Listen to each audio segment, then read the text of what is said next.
USDA is expecting U.S. net farm income to suffer the largest single-year drop since 1983. The latest forecast, released Tuesday, shows 2015 net farm income at $55.9 billion, down more than 38% from last year. The agency expects crop receipts to be down nearly 9% and livestock receipts to fall 12%. Looking at the ag financial realm, earlier this week we talked with Nebraska Extension's Dave Goeller about the loan process between a borrower and a lender. We started by asking why it's important to have a positive relationship with your commercial ag banker. Ag bankers are pretty important to the success of most farms and ranches in the state. And the idea of developing a good relationship is just good business, I think, from the perspective of someone who wants and needs to borrow some money to make operating purchases and land purchases and all kinds of things. When that ag banker thinks about evaluating a borrower, what things go into that decision? Well, small town bankers, I think, have a bit of a different equation than maybe some of the larger lenders. But all bankers, all lenders are going to be looking at what's the collateral? What collateral are we going to use to secure the loan?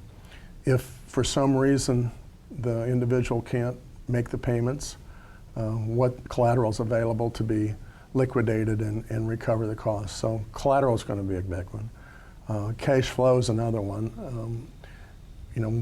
What does it look like when the income and expense items are all added together and family living is included and debt service and payments are all included? Is there a cushion? We're seeing a lot of folks going into this next season with a real tight cash flow, some maybe negative even. You had said that determining your cash flow and your costs are kind of a pain that some people might see, but it could be beneficial.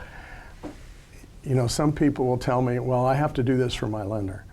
And I always like to think of it, it's a management tool as well, because if you can't sit down and write your numbers and come up with some good statistical and data and some good information, how are you going to make your decisions?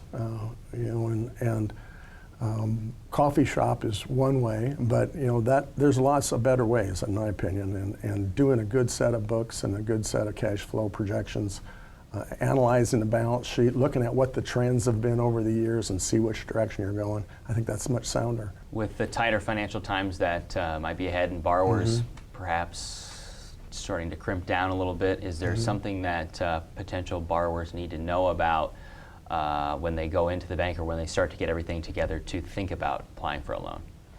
Well, I really think that it's important to keep the communication going. Tendencies, if things get a little tight, are to withdraw and just assume things might work out for the best. And my opinion is that it's better to be proactive and to put everything on the table and to explain, this is where we are, this is what I think is going to happen, I don't know what's going to happen, this is what I think will happen, this is how I think it's going to work out. And most of the time, lenders are in the business to loan money and make profits on the interest. So it's their business to want to make a loan. But they have to feel that they know what's going on. They have to feel that their collateral is safe and in good condition. They have to be kept appraised of what the situation is. On the Market Journal website, you can find Dave's recent Cornhusker Economics article on working with your banker. Also, we mentioned when we talked with Dave at Husker Harvest Days in September, there will be upcoming meetings on farm succession. The first is next week on Wednesday, December 2nd in Hartington. That event runs from 10 until 3 and is free to attend. We'll put more information about the event online, including an 800 number where you can get more information about future meetings.